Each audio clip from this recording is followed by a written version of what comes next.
So we'll be starting in a minute, and this session will be recorded, as will be all the upcoming sessions. And after the session each day, you will be receiving an email from marketing@pine.bio, which will have the video in the email and also the details of the session. And if there are any other resources that are discussed during the length of the session, that will also be sent to all the registered participants. So we are beginning in a few more minutes as we see that more people are joining in.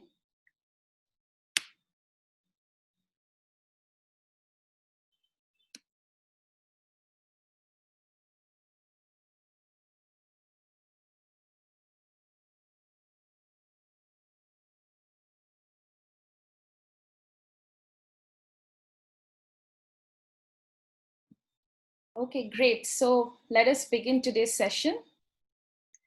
Good afternoon, everyone, and welcome to the first session of the NGS Omics Logic Training Program. This program has been designed to provide participants with a clear perspective on big data analytics, machine learning, and artificial intelligence in application to omics data.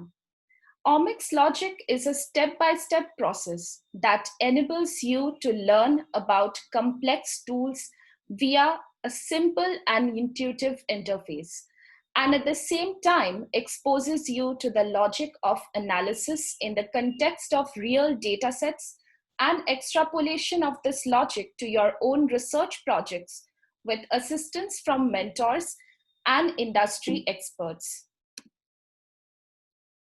In the Omics Logic programs, to supplement the online sessions, you will also have access to 3 different platforms. And all registered participants should have received an email regarding this. The first platform is the educational platform, where you will be taking the asynchronous courses, learning from guided project examples, and interacting with the bioinformatics community.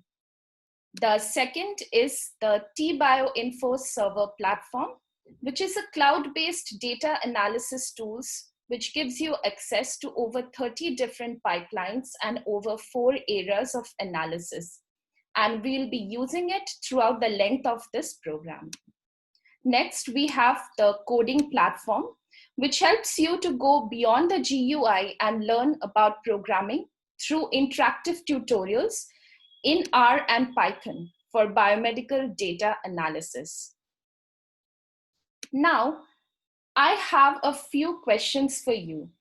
So this is my first question. Please put down your answers in the chat box. What is your current educational qualification? You can put 1, 2, 3, 4, 5, or you can also write it down.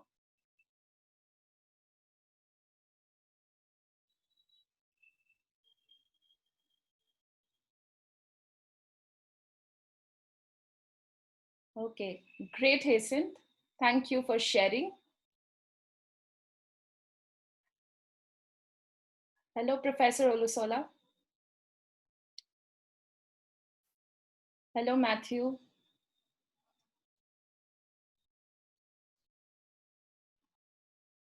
Great. It's great to see that we have participants joining us today from different educational backgrounds, and we hope to interact with all of you and learn from each other.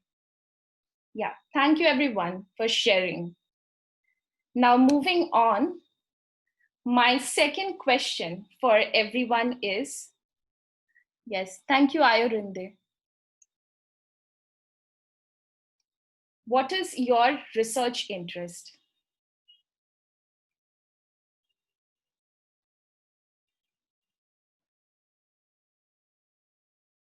Okay, we'll pause for a while as you answered the first question. Okay, great, Adedijit. You can choose more than one option as well, or you can add anything which you do not see mentioned here, but you are interested in terms of your own research.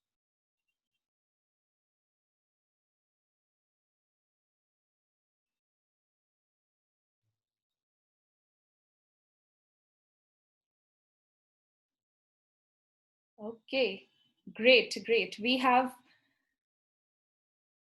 a lot of people interested in oncology and also basic bioinformatics, as I see, and precision medicine comes next. Ayurinde, thank you for sharing about your interest in malaria also.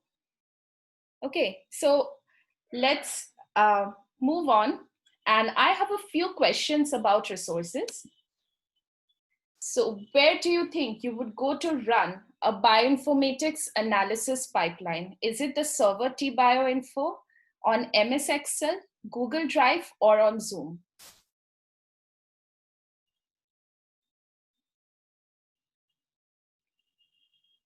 Great, Hyacinth.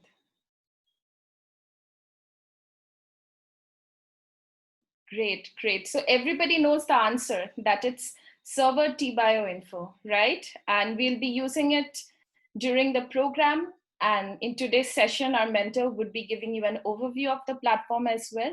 Wonderful.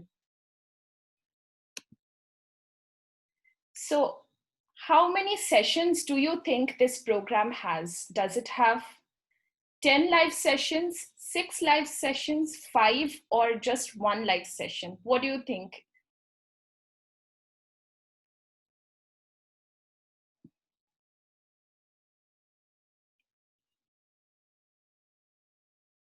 Okay, Hamza, any other? Okay, George. Okay. So, right, right. So we have 6 live sessions, which we will do as part of the NGS Omics Logic training. And we'll also do a quick review of the resources. So where do you think you find the recording? Like this session is being recorded, right? So where do you think you will be finding the recording of this session? Okay. Hasten says 1. Anyone else has any other answers? Great. So it seems all of you know where to find the right resources, but I just thought that I would be giving everyone an overview of the resources again. So as part of the training, you will have first access to this resource, what we called an organization page. Okay, and this is the link to the organization page. So in this organization page, you will find details about the training program. So you see, here we have some details about what the program is about. And next we have all these upcoming events. So today you see, we are going to be discussing Introduction to Translational Research. And if you look here, you can see all the different dates. One more thing that I would want to remind all participants, you do not need to register for any of these individual events again. You're already registered for the program. So you can just look at the different dates and the events. Please note that even though the time here is 8 a.m., it means it's 8 a.m. in CST. So the sessions every day would be at the same time, which is 2 p.m. W18. And if you go down here, you can see the different members of this group who are doing the different courses, taking different quizzes, and you will be able to explore the community and communicate also with other people in the group. So it is an interactive page, or what we can call a classroom, where you can meet people, where you can interact with mentors and learn from each other. And next we have the forum. So I have it opened up right here. So the forum is the place where you can post all of your questions, right? So from my slide, you already see that we have the session recordings. So you will be able to find session recordings from right here. And thank you, Dr. Mohit, for sharing the links. You will see we will post top performers here every week. And this was just a short post on welcoming you all to this program. And you will also be able to create topics of your own. Say you're stuck at some place with any of your courses or your projects, you'll be able to create a topic, write down your problem, attach any images if you think, and then you will be able to post it, and our mentors would be able to get back to you. So this is the utility of the forum. It's a means of communicating with each other. Next, we have the courses. So I know a lot of you are doing the different courses that are here as part of this program, and our mentors will guide you better on which course to do next. So how many of you have been able to do the introduction to bioinformatics? Please put them down in the chat that if you have done it, say yes. Okay, great, Kingston.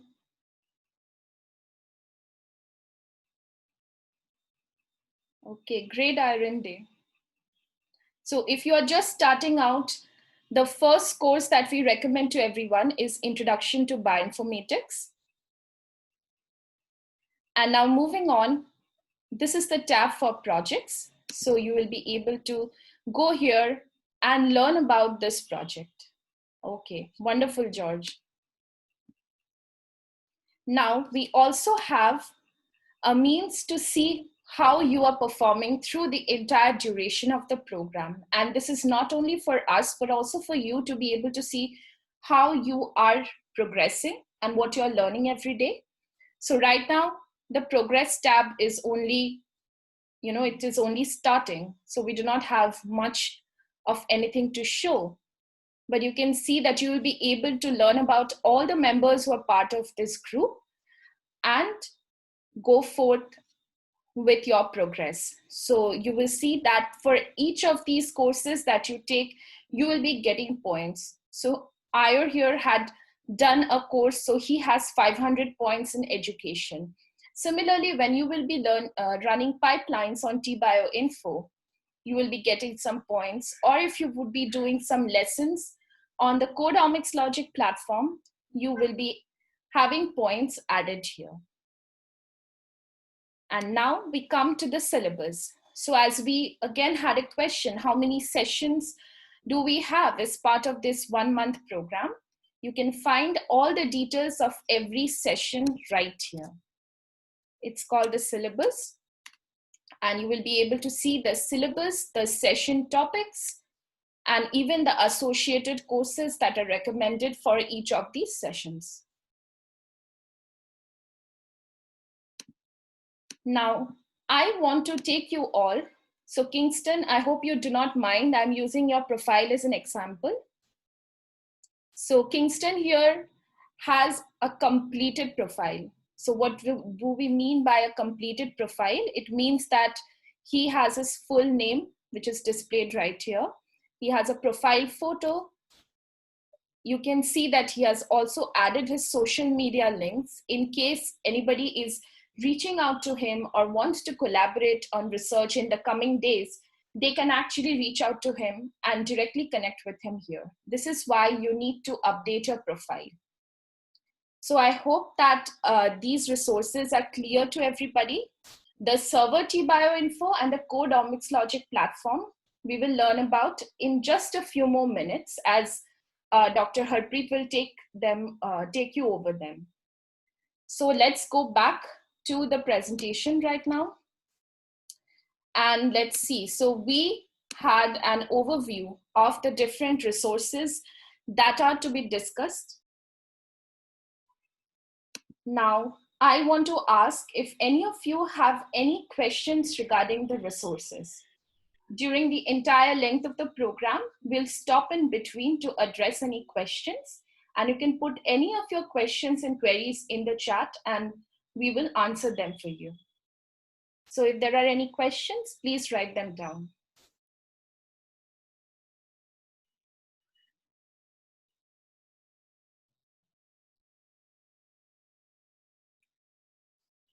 So if there are no more questions right now, I will be moving on and introduce you to our mentors. As you know that during this 1 month period, you will have the opportunity to interact and collaborate with an international team of experts. specialized in the areas of bioinformatics and data-driven research. We have Dr. Harpreet Kaur. She is our Omics Logic trainer and an expert bioinformatician who will mentor and guide you through the program, and she specializes in cancer genomics. Dr. Mohit Mazumdar has a PhD in computational biology and over 10 years of experience working with industry and academia. Ilya Protsky is our CEO and co-founder. His experience in research in academia has led to many research and university collaborations and has been recognized for his simplified approach to omics analysis for education. Adekunle O. Adulowoye is a faculty at Lead City University in Nigeria and a collaborator for our programs. He will mentor sessions and offer support locally for all participants joining in from Africa. And for everyone else, I'm Beepsha Biswas, your community manager, and I will be helping you out with any kind of technical requirements. Now, before I pass on this to Dr. Harpreet to take over the session, I see that there are a few questions in the chat. So someone has asked, if I'm not registered still, how can I gain access to this program? If you are not registered to this program, you can gain access by signing up at this link. So let me just give you the link again. So this is the direct link. And if you go here, and if you can click on pricing, or you can click on get started. And we still have the discount option open for you if you are joining even today. You can choose between any of the 3 membership options and enter your card details. So if you have any further questions regarding scholarships, regarding any other questions, please reach out to me at marketing@pine.bio. And I will be helping you out. Okay, Professor Olusola was also asking, how do I get to update my profile? So I'll just give a quick example. To update your profile, you can click on your profile here once you are logged in. And you will see that there is an edit button. So once you click on the edit button, you will be able to change your name. You can add your social links. Kingston also has his certificate from the previous program. Right. Are there any more questions?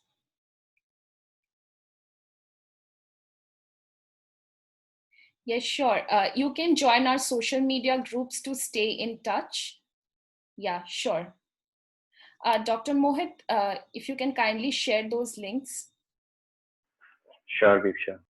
Thank you so much. So without much ado, if you don't have any more questions, then I will pass it on to Dr. Harpreet.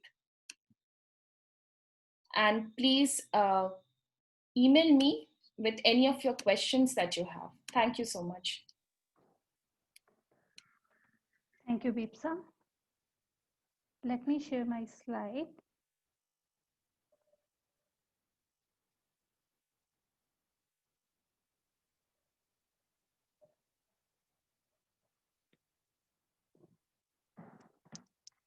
So about me, my name is Harpreet Kaur and I have done my PhD in bioinformatics.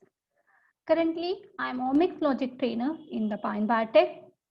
Today, we will learn about NGS data and how we can analyze that data or at T-Bioinfo platform. So before going into that, let's look at the curriculum of this 1-month program.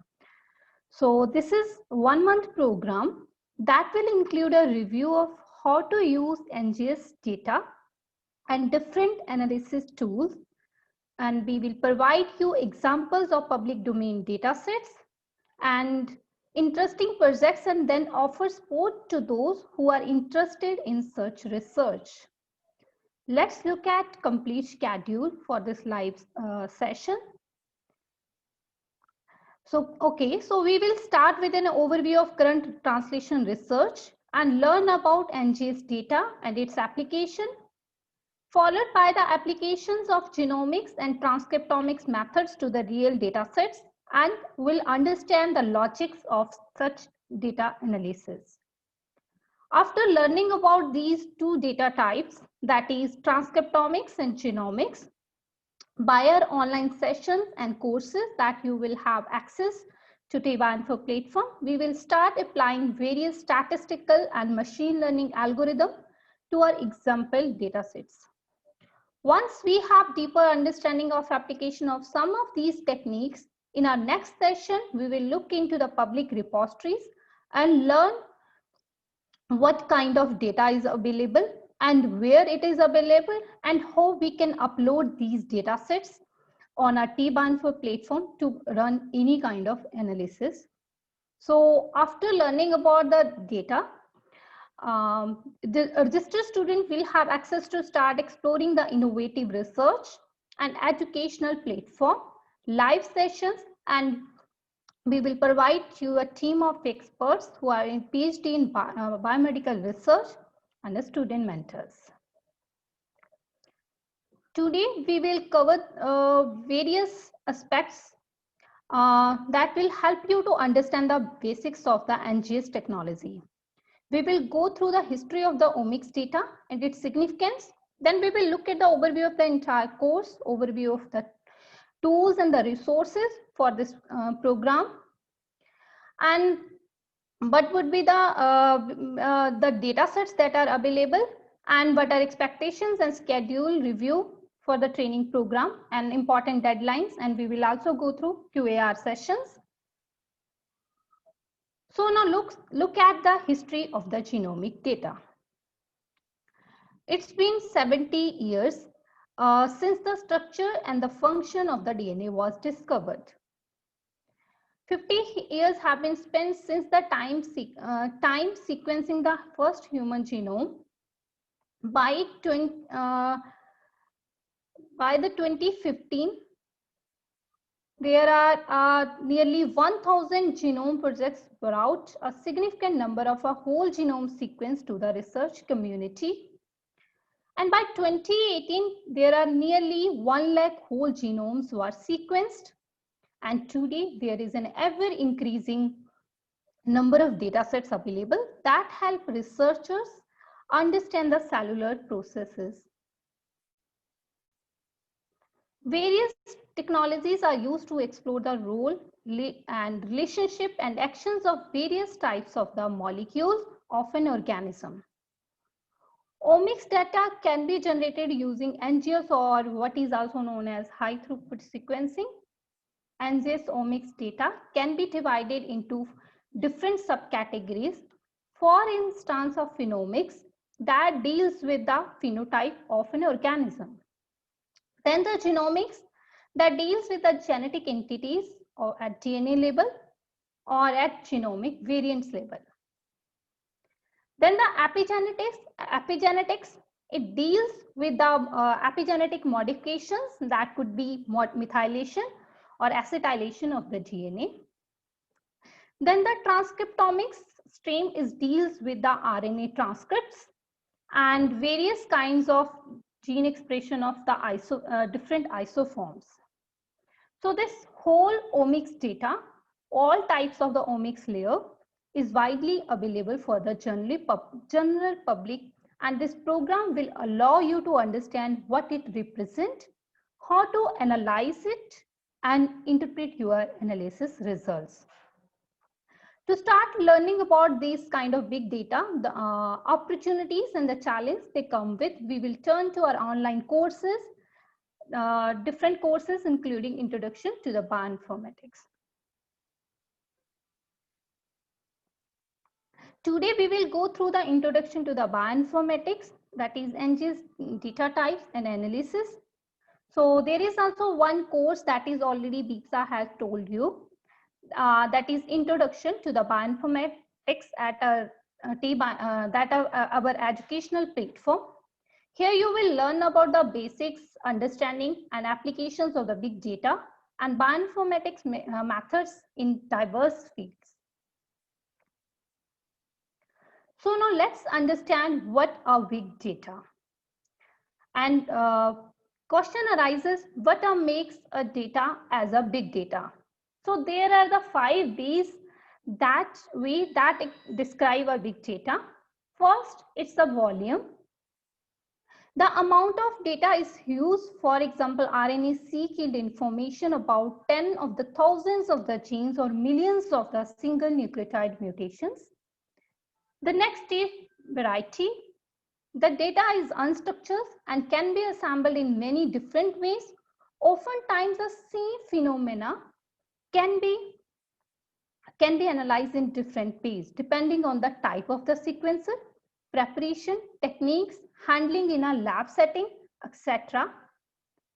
Then the value. Information we get out of the data is dependent on many factors like data noise, techniques errors, and completeness of information a single sample that contains. Then the veracity.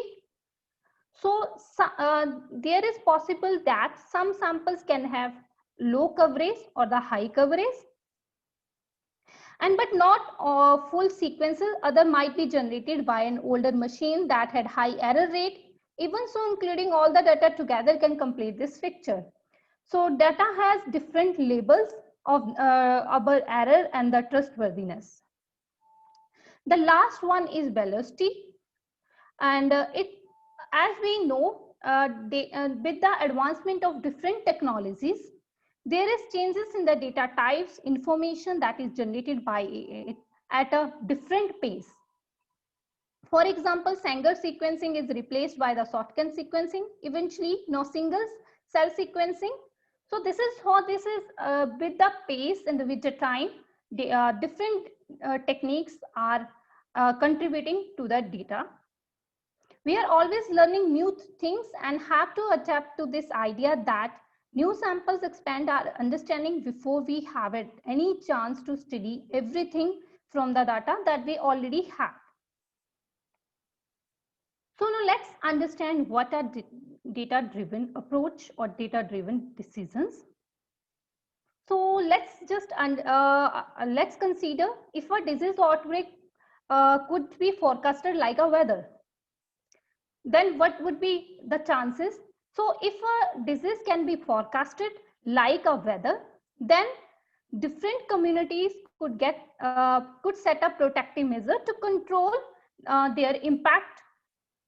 For instance, at Los Alamos National Laboratory, scientists are improving disease forecasting mathematical modeling by using various types of clinical data with various internet resources and coupling it with different satellite imagery. So their main goal is to develop a better understanding of how a disease spread, eventually to able to predict disease outbreak, and ultimately how we can control that particular disease. As we know, researchers are generating large volumes of biological data, which has changed the way a biomedical research is done. An important aspect of big data is the analysis, the ability to identify the similar trends in the omics data without any experimental or clinical understanding. So this is what this kind of approach is actually called a data-driven approach. So now let's look at how we can proceed for data-driven approach. Typically, this process has 6 major steps, that is review finding, designing a model, gather data, analysis data, and then implement results. Now let's understand one by one. First, whenever we identify a research problem, and we can also identify alternative to our findings. Next, we go for the review findings, where we will search about who has already investigated a particular research problem before we starting this problem, and what approaches has been already implemented to solve that particular problem. Subsequently, we design a model or we formulate our hypothesis. That is, how might some specific variable influence the overall result or a particular research problem. Once we are done with this, so then we proceed to collect the information. In the next step, we go through literature and we will try to understand what kind of data is available, and we can design our hypothesis according to the presence of the data and as well as our research problem. So eventually we head towards data analysis, where we can apply various statistical methods to evaluate the correctness of an approach, and then we can repeat this procedure until the method has been identified. Finally, we implement the results, where we frame and collect all these results that we have already obtained from our analysis and try to compile into a comprehensive story. So this is how a data-driven approach works. While in contrast to,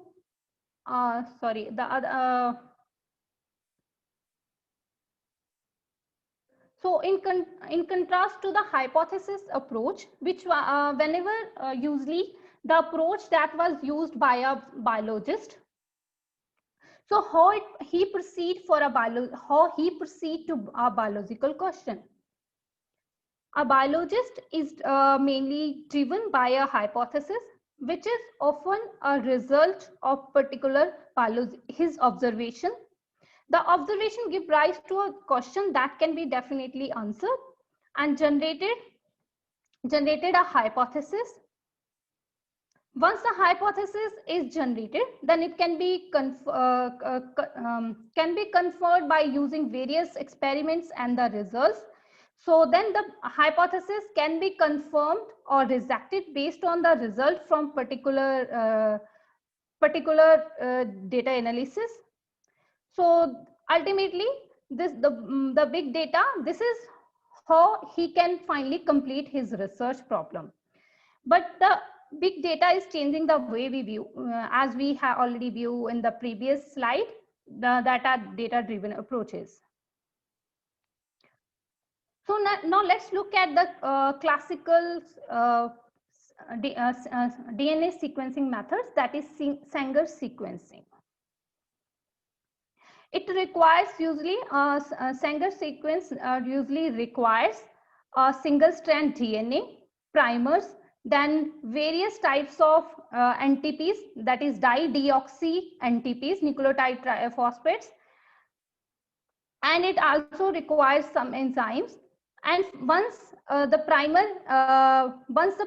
process is started, these chain terminal nucleotides usually lack the 3-OH groups that requires for the formation of phosphodiester bonds between two nucleotides, and causing DNA polymerase to seize the extension of DNA, which is a modified dideoxy NTPs.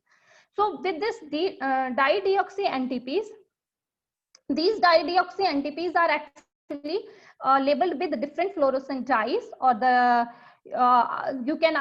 people can also use various kind of radioactive molecules. So the DNA sample is finally divided into 4 separate sequencing depending on the type of the nucleotide they are going to analyze. Like it could be GTP, and then DD-ATP, DD-CTP, and DD-TTP. The 4 different types of reactions are conducted in 4 different experiments. Once putting in all this sensible order, 4 separate reactions are needed, so to detect all the 4 types of dideoxy nucleotides. So following rounds, different rounds of template DNA extensions, like here we can see. So then they are separated on a gel electrophoresis, and once the DNA bands, once you get the different DNA bands, finally you can visualize on a different gel electrophoresis, which can be detected by different detectors. So then for the visualization of the DNA, If you are using any radiobiography, then auto radiography can be used, or UV light, or DNA sequence can be directly reads of the X-ray film or the gel image. So this is how the classical DNA sequencing method works. But in contrast to with the recent advancement in the technology, the sequencing becomes less complicated. Today, there are various types of sequences are available that overcome the limitations of those classical sequencing methods and make sequencing more fast and more accurate. They are the sequences for the short read sequences as well as the long read sequences. Now let's look at the current NGS approach, how it works. So first, once you have obtained the samples, and from these clinical samples, then you can obtain your DNA sequences.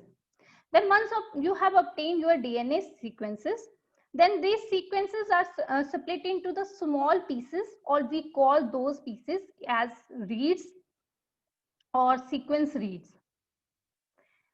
So then these reads are mapped to already known reference genome sequence, and if the reference sequence is available, so in case if there is no reference sequence and we have find some new kind of we are going to do a new genome sequencing, in that case the second approach is considered, that is de novo assembly.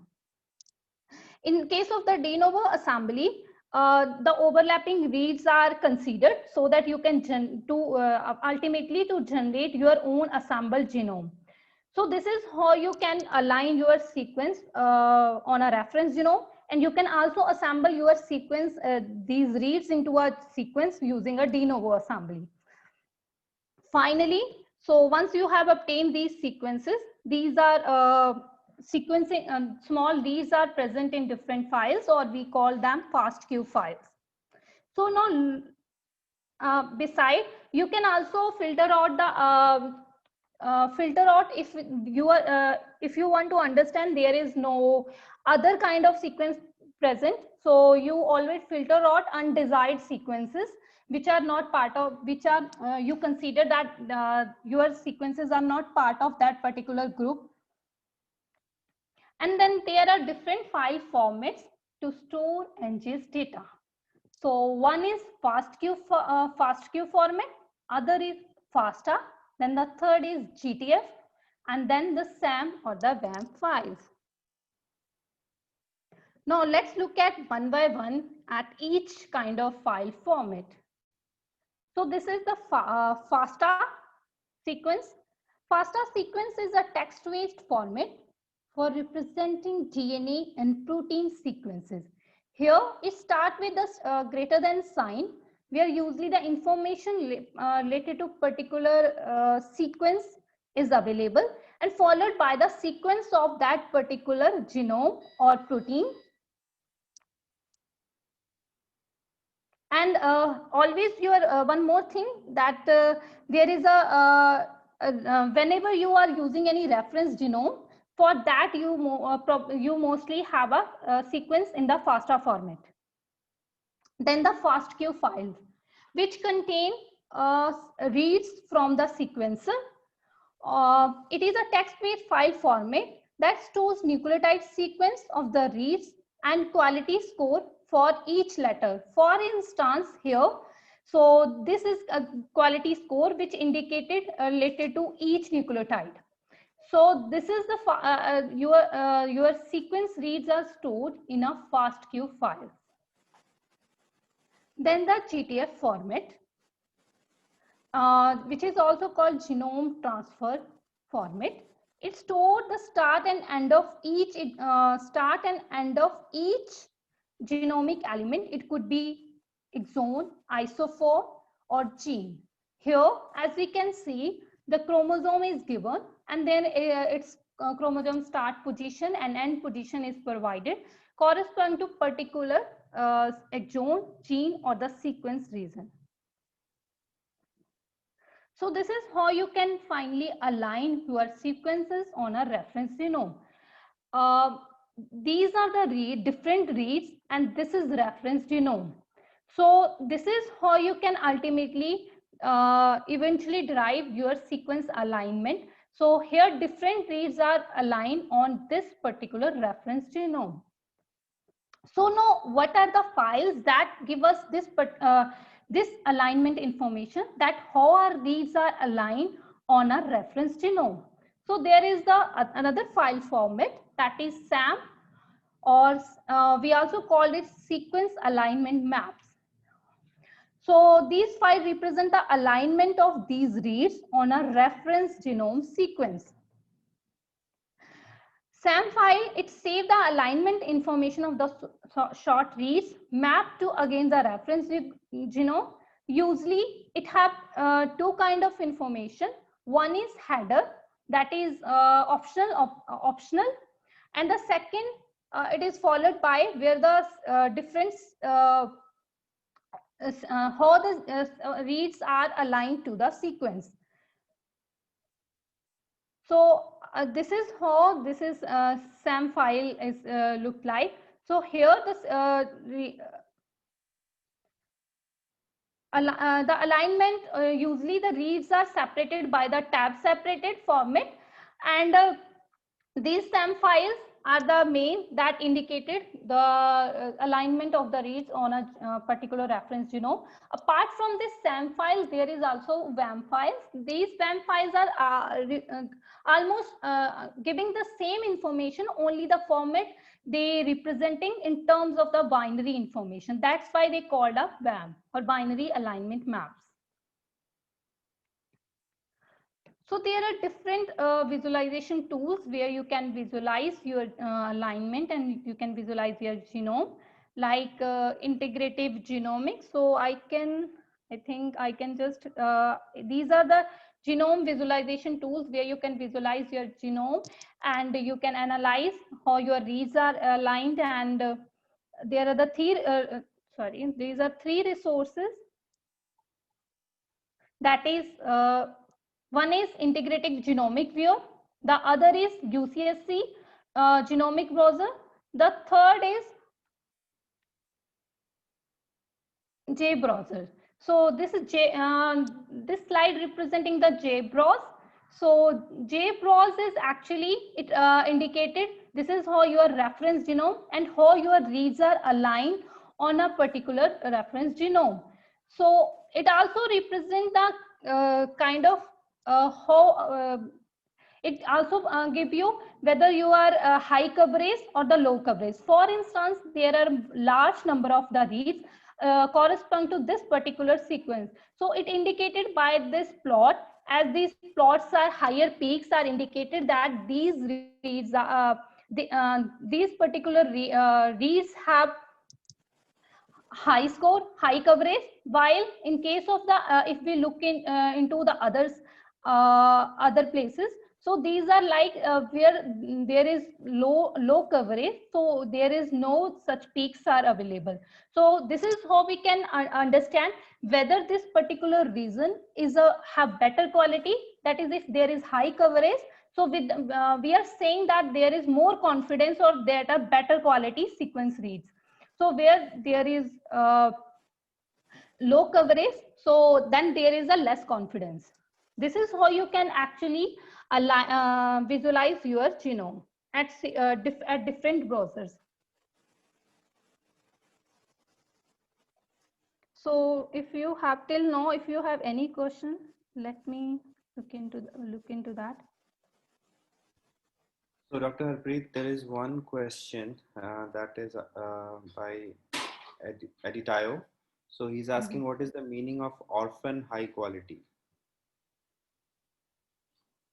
Orphan high quality. Okay, right now I don't have exact idea for that, but I will look into this question and I will answer you later.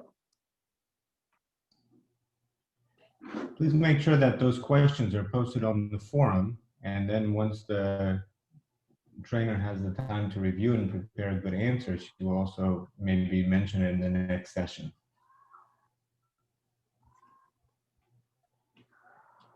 And maybe I can add a little note about sequencing. Okay.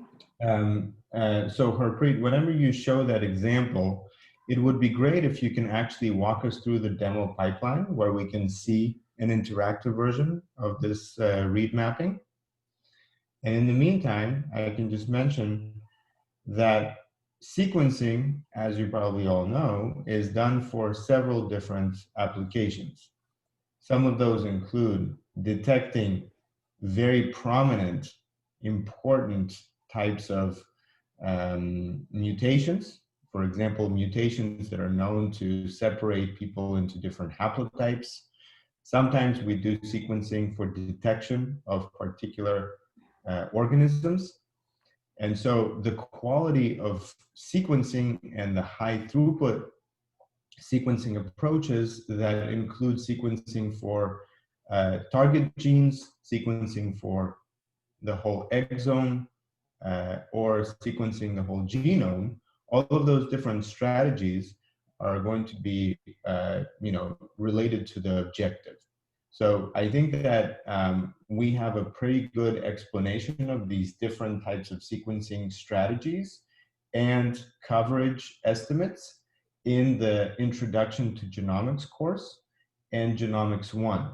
So I really recommend for anyone who's interested in those specific details to explore that content, and we will continue to discuss how that matters in the context of specific projects. So Harpreet, if you could please show the demo. Okay. So I think if you have access to this account, you can also just come with me, and you can also, if you have accounts, I hope everybody have the access to this particular T-Band4 platform. So if you don't have, I think just BIPSA will mail you details, credentials details.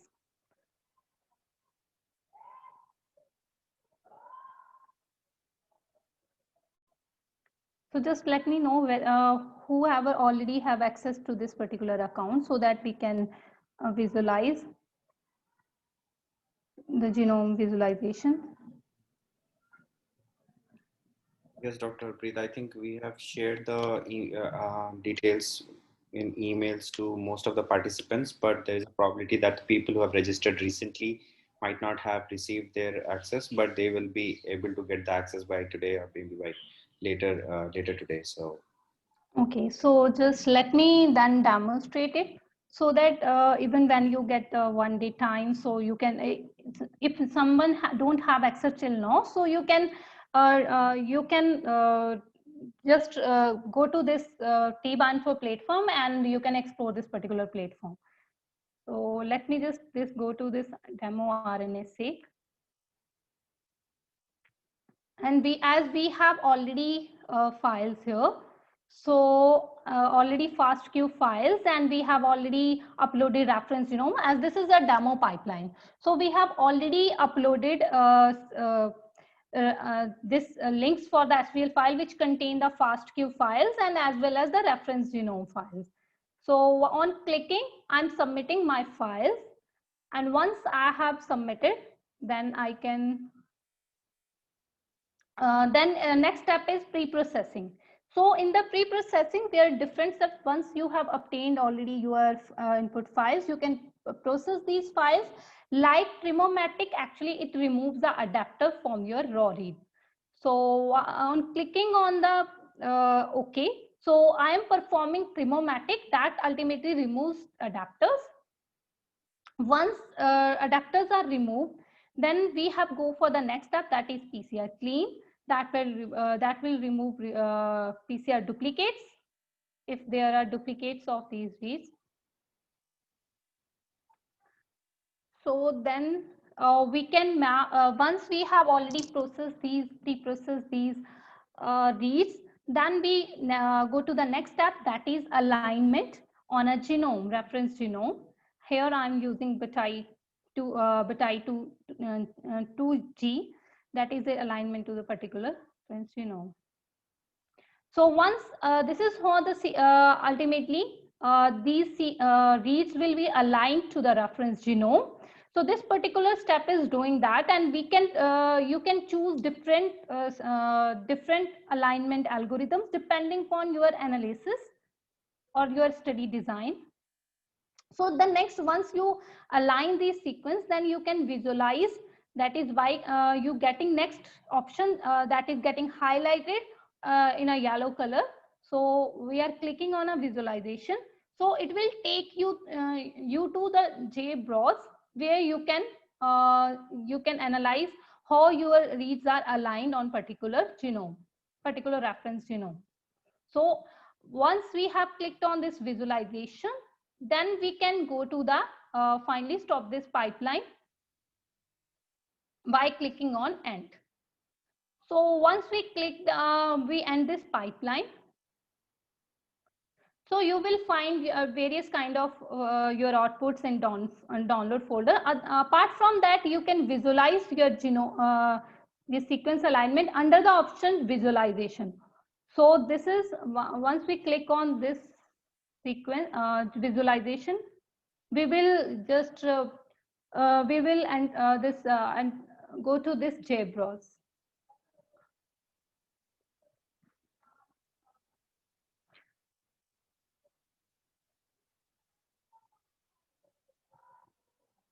So on JBROS, you can look at how your this is or your reference genome. So then you can analyze how your reads are ultimately generated. These are just loading.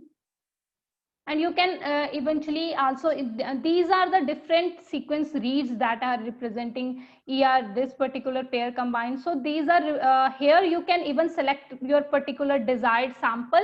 So how it is getting aligned. And okay, this is, it's okay.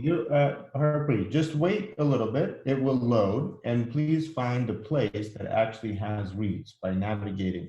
So let me briefly address some of the questions that so far have been asked. What we are showing here is alignment of short reads to a reference genome. Harpreet, you can navigate left and right to find an area with some reads. And you can also remove all of the samples and just leave one because we want to show an example. So we have here short reads from high throughput sequencing. Typically, we refer this to Illumina sequencing, even though some other companies provide similar type of sequencing as well. Now, there are other sequencing methods out there, like Sanger sequencing and others, or for example, Roche sequencing. So those sequencers provide the same type of information, but the approach is a little bit different. Again, I recommend going through Introduction to Genomics and Genomics 1 to understand the different options and how they compare to each other. When we talk about single nucleotide polymorphisms, or SNPs, or in general, single nucleotide variation, obviously there are a lot of factors that need to be considered. Those factors include what type of organism, what type of quality of sample preparation, and others. So when we talk about Sanger sequencing for high coverage for detecting SNPs, Sanger sequencing actually is not going to produce different types of coverage. Sanger sequencing does tell you whether there are SNPs, but it is not going to be based on coverage. In terms of how a mutation, a point mutation different from a SNP, a mutation is a SNP. So a mutation is a change in the nucleotide. But when we say mutation, what we actually mean is that it is typically observed in a large number of samples and associated with some kind of a phenotypic variation. So either that is a haplotype, or for example, that is a particular type of a variant that is associated with a disease, things like that. So that's why it's important to go through the terminology and understand some of the various types of sequencing that are out there, and then to start talking about these variations in the context of a specific project. So as we will go through this program, we're going to be going through different examples, and those examples are going to help us understand the different type of variation that we are expecting to find. Okay, so I see that Harpreet is having a little bit of a challenge here finding a place with different types of coverage. So what we'll do is we'll try to actually find some examples for you for next time, and maybe in the next time you will start off with that example just to illustrate what is meant by different types of coverage. So please continue. Okay, so I'm just facing some problem. I'm not able to just visualize it here, but I will short this problem in the next session. I think there is some, I'm just facing some one issue here. So actually here you can find a similar kind of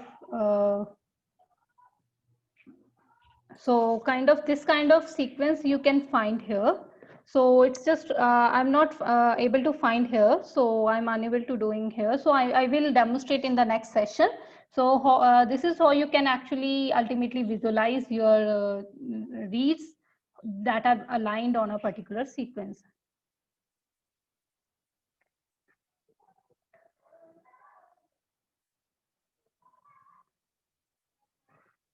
So I have some questions for you so far what you have understand. So first question is, which of the file format represent raw reads, FASTA, FASTQ, text or GTF? So you can give your answer at this particular, at chat. You can post your answer at chat. Yes, so Hyacinth has answered B. Oh, that's excellent. Is there any more? Anyone else?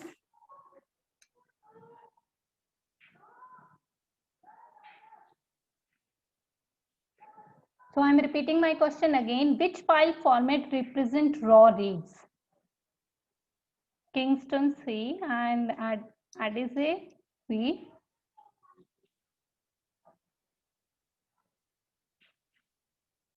Okay, so FASTA.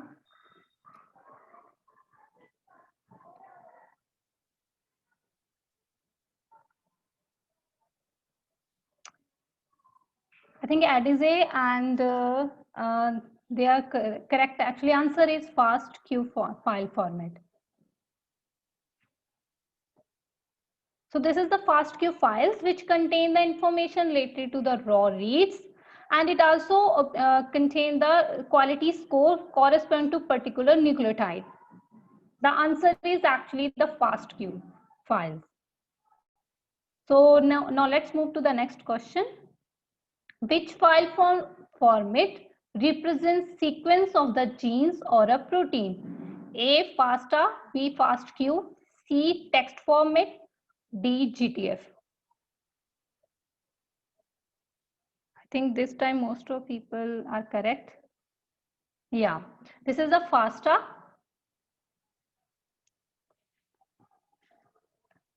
FASTA format usually contain a gene sequencing that started with a greater than sign and information of particular genome sequence followed by the sequence of particular genome or a protein.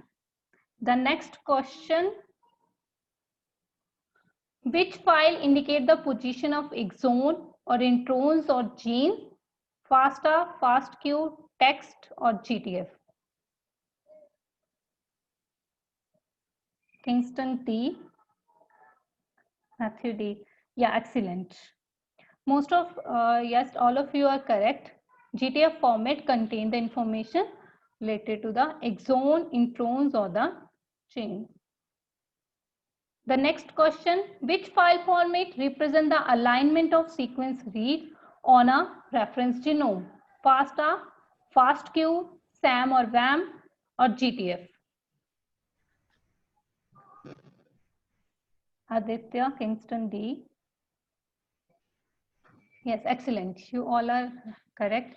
It's the SAM or the WAM file that contain the information related to the alignment of sequence reads on a reference genome. So now let's understand a biologist perspective. As some of you, or I think as already told you, some of you are biologists. So many of these biologists were trained in a basic biological process and then specialized in a certain area where they gain both knowledge and experience from experimental data. Many of the examples we learned from information we accumulated came from carefully designed experiment where certain assumptions were tested. The generated data from these experiments confirmed some of the assumptions and those were recorded as proven hypotheses. So ideally, we hope to map out these found relationships and make sense out of them and establish a pattern or identify key players and learn how to manipulate them to cure a particular disease condition. But in reality, many biological phenomena do not play out according to these already established rules and the formulas. So the data we are speaking about generates so much details in every aspect of the aspect from the biological angle or a sample that it contains thousands of the genes and millions of the mutations per sample.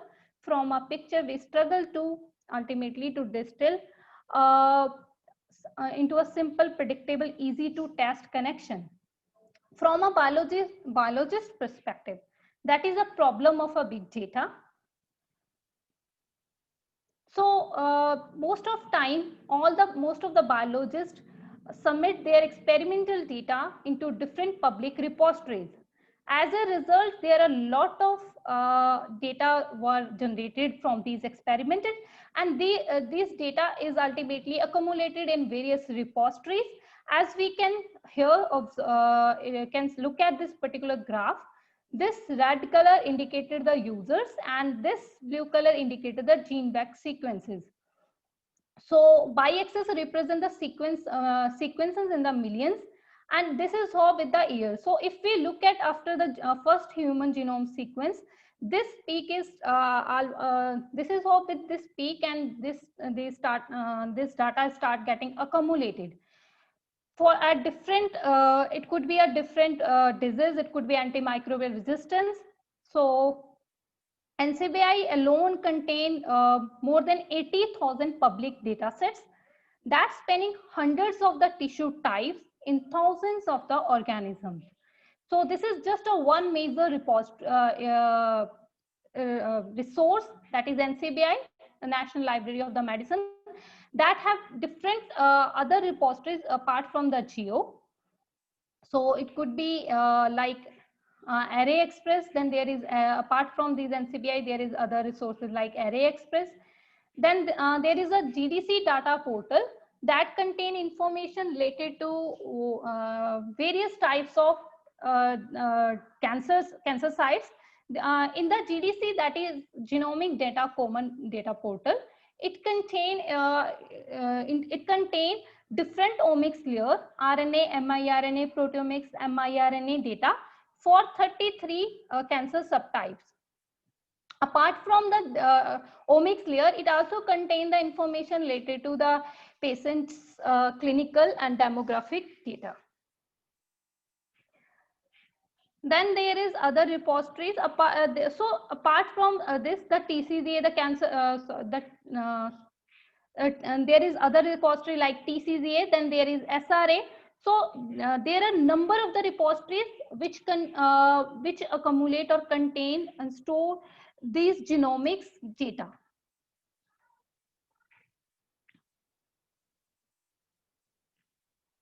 So now let's see how big data can help clinicians and researchers in precision oncology. So there, we know there are a number of the patient. A patient give a tumor sample to a particular lab. which completes this genetic and protein analysis and sends data to a bioinformatician. So a bioinformatician will analyze the samples of omics data. It can scrutinize its mutation, genomics, and various kinds of proteomics data. So using various different bioinformatics approaches, from these results of the omics data, a drug therapy can be recommended, or a prognosis of a patient can be identified based on these molecular profiling of these patients. So this would, whenever there is a drug therapy is recommended based on these omics data, it could be FDA approved or unapproved drugs, as well as targeted therapeutic regimes.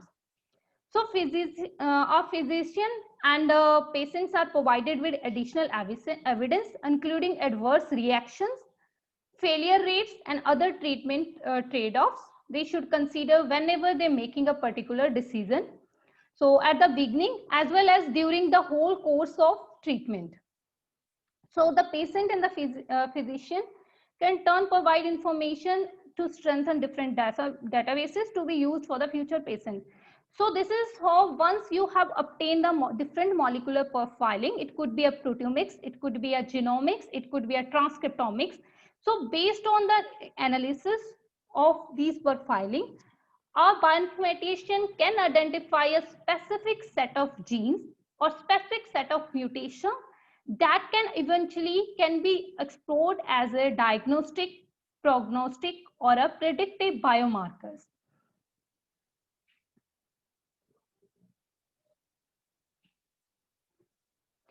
So this our T-Bioinfo platform have different sections.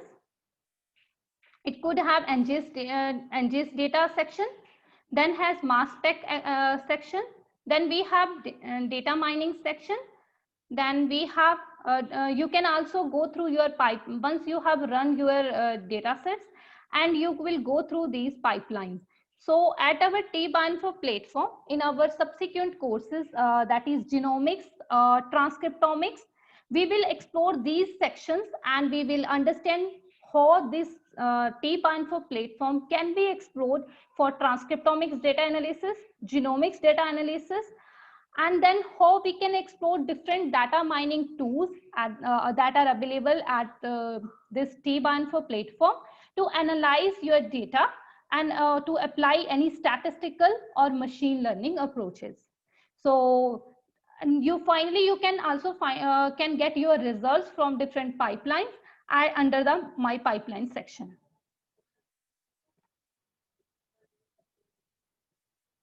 So now we have our the other platform, that is where once you have run your data, so how you can actually can understand what are different codes and how these steps are performed using different coding. That could be different steps could be in Python or the R. So the this omics code omics logic platform give you an option to run and understand your own analysis using different analysis pipelines. So now let's go to this code omics logic platform.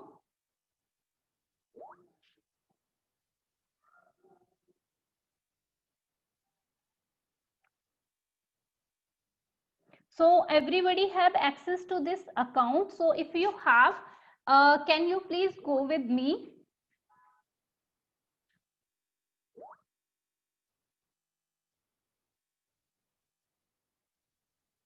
So Beepsa, can you post the link of this particular platform at the chat?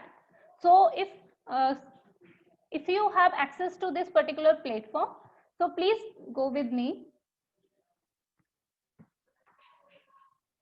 So just let me know whether you are on this, are you able to access this platform or not?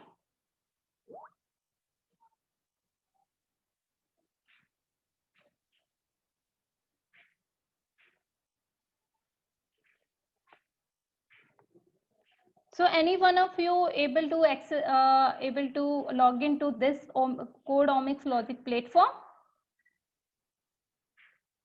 Just let me know if you, any one of you able to log in. Just type answer yes.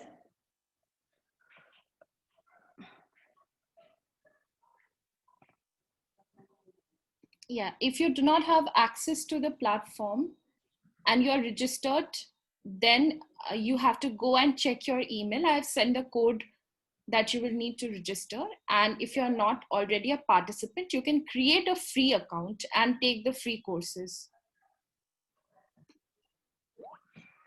Okay, so if any one of you have access, so just come up with me so that you can understand where you can find different tutorials for the R or the Python. Whatever the analysis we have, we are going to do or we will do on tbind4 platform using different pipelines. So we have the this other resource where we can look at the different codes and we can write and modify our own codes depending upon our analysis or study design. Okay, so Norman, you are already able to log in. That's great. Anyone else?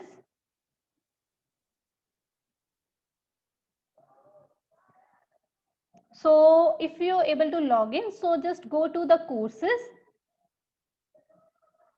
So you will find here, you will find different tutorials that are available at this particular courses. So we will start as this is our first session. So we will just start with how we can get started with bioinformatics in R or the Python. So here I am starting with the R. So once just click on these courses, you will find a list of these tutorials here. So once just click on one particular tutorial that you want to go through, and here I am selecting getting started with bioinformatics in R.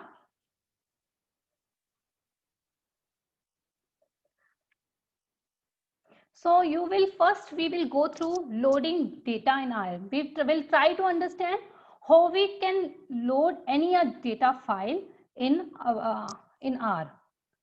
So you just click on this particular tutorial that is loading data in R, and the stars are where star is given. It is like they are subscribed. They are not freely subscribed, so you have to take the subscription of these courses. So when there is no star is available, those are free tutorials. So we will start with the loading data in R, which is a free tutorial.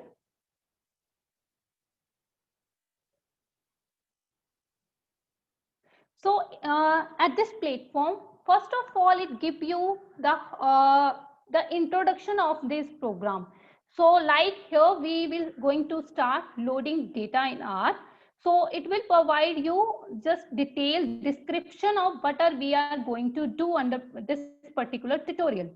So this, for instance, under this tutorial, we are going to import data directly from the code section and simply writing a simple import code.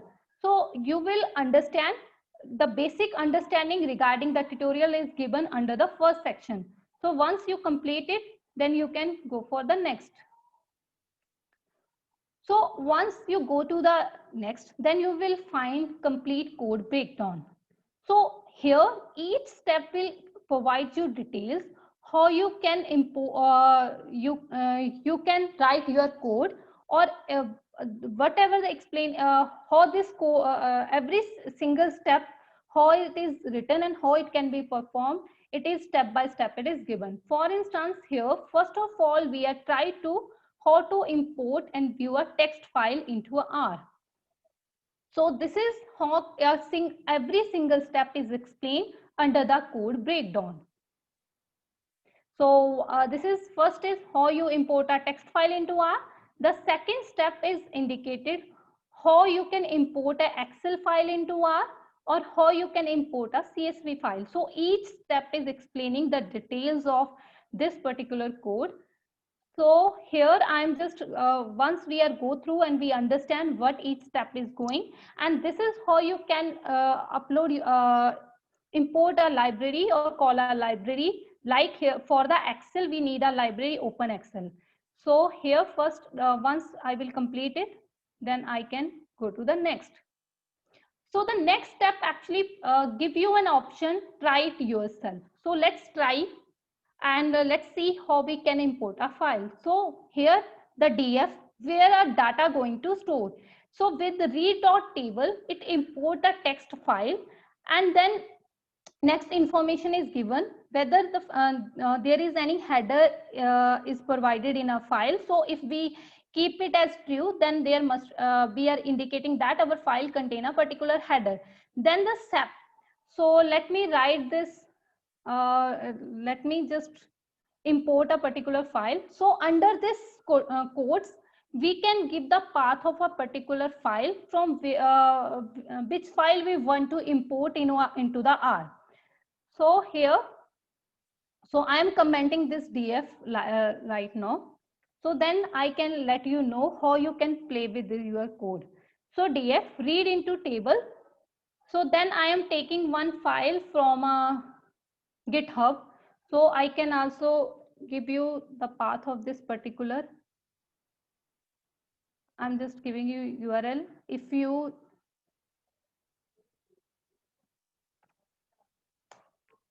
So this is the file that is available in the text format at the GitHub. So whatever path there you from where you want to import, you just need to provide that. So I want to import this particular file into the R.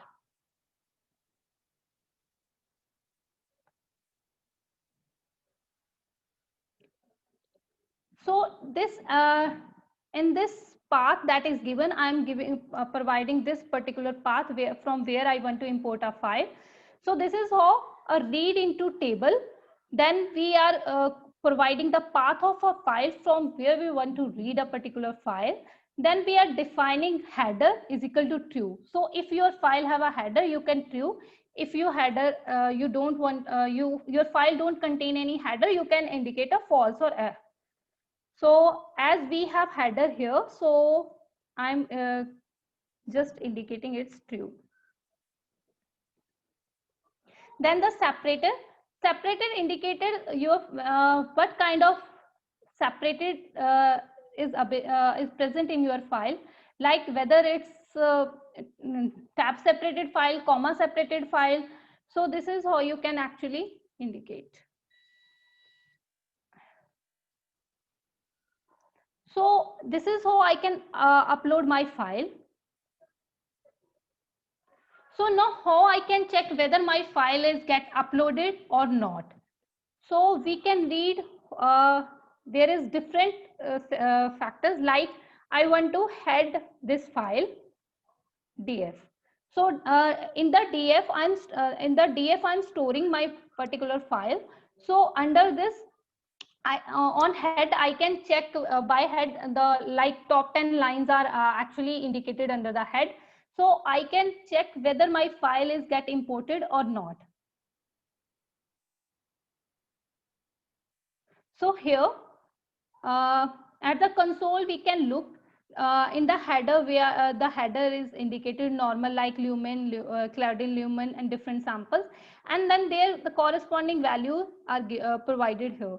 So this is how you can check whether your file can uploaded or not, or you can also print your whole file.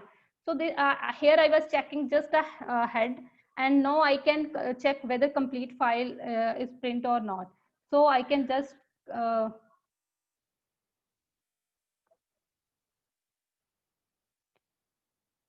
so then you can also check your dimensions of your file, that is with the dim function. So this will indicate how many rows or how many columns are present in your file. So like here at the last we are getting the, I'm just let me comment so that you can understand where we are getting answer. So this 16 into 39, so it indicated there are the 16 columns and 39 rows are present in our particular data. So we can even check whether our data is correct or not.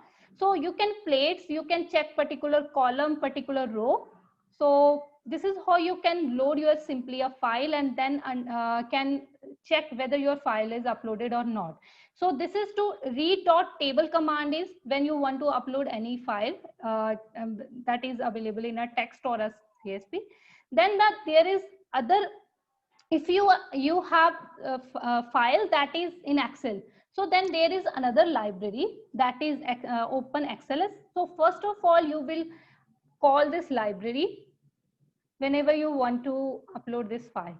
So you will call this library, then you can load your file using read.excel function. In case of text, we are doing read.table. In case of Excel, we are just giving the path of that particular file. And if there is any sheet number that we want to analyze, so we can provide that particular sheet number, like, oh, sorry, at the end of this Excel. So if suppose your data is present in at particular sheet, so like sheet 1, so you can give that information. So then you can check your file using head, or you can using dimensions, then also you can print your whole file. So this is by Excel. So then if you have CSV file, then you have to give the simple command read.csv. This is how you can actually load your data. And then you can play around, play with this, and you can understand. This is just a one step how you can, in this tutorial is like how you can import your data in R. So once you complete this, then you can, and then you will get the next, and your lesson will be complete. So at last you will get like you have to give a feedback form. So what kind of information you get, you can provide that. So this is in the R. So similarly, you can, this is very easy. And then you can also upload your data in Python. So this is just a one tutorial where I'm giving you demo. So on CodeOmics Logic platform, how you can learn the code, and you can play with that, and you can write your own code.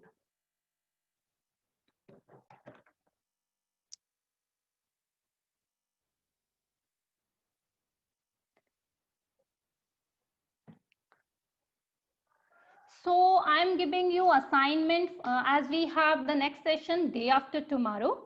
So please complete this assignments.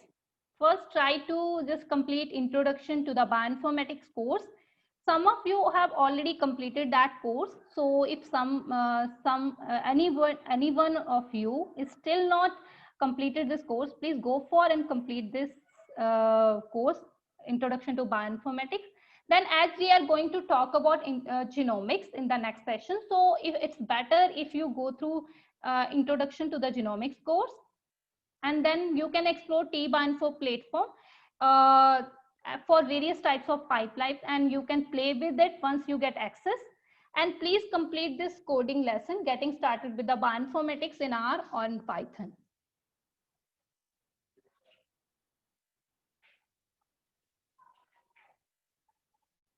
So in the next session, we will be looking at the next generation sequencing and its use in genomics. Here, our focus will be remain on DNA variants and mutations.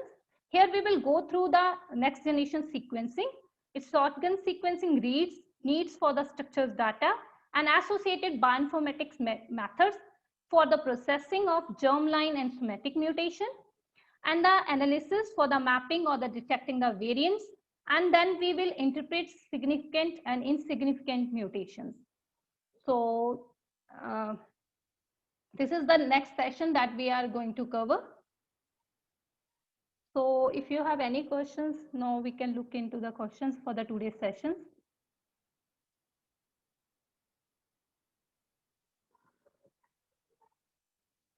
So, okay, so could you demonstrate loading from the computer? Okay, if I have one more question for you, whether you have RStudio at your system, have you installed that RStudio? Any one of you have RStudio on your system?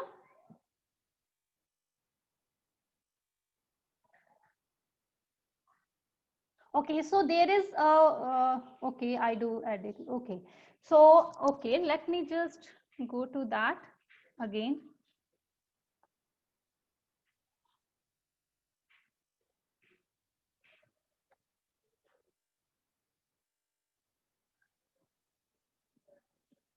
Okay, here I have to provide my feedback.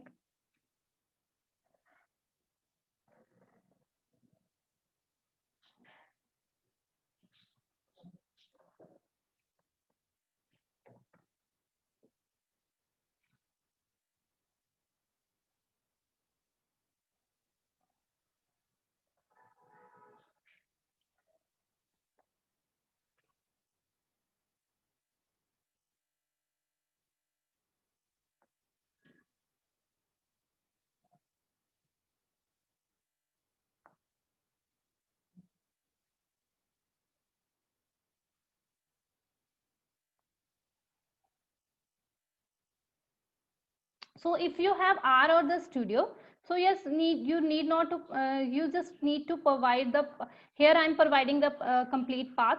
So otherwise you just need to provide the, similarly you can provide the path of your file at your system if you have R studio.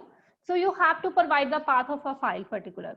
So for instance, I am working on that particular directory or particular folder. So in that case, I need not to provide the path and I can simply provide the name of that particular file. So I think you people can also install RStudio on your system, and where you can, if you have files on your system, you can directly work on that. Okay, so most of you don't have RStudio on your system, so you can install it. It is a very simple, and it will looks like this similar like this system. So it's, if you once you just understand here, we will give demo, and I think after the next session you can install RStudio. So here in this case we will provide you for demo for every session, and we will provide you the path of different files. So once you're able to done that, then you can go for your own analysis on your own file in, I think, during the research projects, and at that point of time you can install RStudio on your system. So now I can, if you have no questions now, so okay, so now I can if you have any questions, just let me know. If you don't, so then I will ask the BIPSA to take these sessions further and just conclude this session. Thank you, Dr. Harpreet, for the wonderful session. If you all have any questions, please let me know. For Kingston, we are looking into that issue, so you should not have any problem. And for everyone else who has been having a problem with access to courses or something, it should be solved in the next hour or so. Even after that, if you have any questions and if there are any other problems regarding access, just email me and drop me an email. All the things that have been discussed in today's session, I will be emailing these details to you along with how to access R, how to find these resources again. So please look out for that email from my end. And the email ID is again in the chat, marketing@pine.bio. So in case the email lands up in your spam box or any of the promotional tabs, make sure that you are adding this email ID to your address book so that you always receive the information from this email ID. And if you have any questions, post them down again. We are still open for registration if there is any student or faculty who is looking to register for the program right now. And you can let us know. The registrations will be closing after Wednesday, because then otherwise everybody won't be able to follow up with the program as we progress further. So let us know, and thank you for joining today. Thank you. Ayur, just to add, so we will definitely demonstrate how you can load these files on your own system. I think we have these 4 or 5 sessions, and here you can practice and on the system. So on this Codeomics logic, at the I think at the last session where we are going to talk about your projects and all those things, then we can even give demo. We can provide you a demonstrate that how you can ultimately upload your data on your own from your own computer, And using, I think you can, how you can also install RStudio, and we can provide you that demonstration. Right. Thank you so much, Dr. Harpreet. And I would just want to add regarding how long you have access to the resources. So I will say it right now, and I'll say again, when the program comes to an end, you have access to all of the resources that are shown right now till November 5th.